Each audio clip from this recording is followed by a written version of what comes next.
Ate, magkano ang camel mo? Sais? Ano? Magkano yung camel mo? Sais? Lah, ba't nagtanong ka pa? May presyo ko naman palang iyo. Malay mo, sais sa iyo.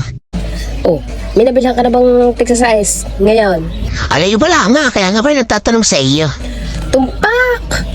8 na nga sa iba.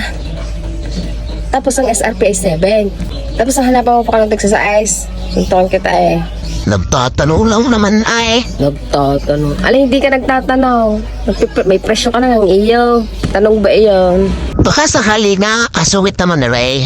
Ala, pag hindi magsusungit, hanap mo ka ng tigsa-size at pagpapabili sa iyo. Marami. Isang rad pa. Basta sa ice. Alay wala nga. Oh, yun. Oh, bibili ka. Oo, sige, pabili na nga laan. Ilan? 7 yan ano, yang 3 ba? 3. Ay, kulang ng piso. 21 ha. 7 nga. Mamaya na lang ang piso. Ala, 2 lang. Dumali ka. Piso lang di na makaisa kaya naman ka.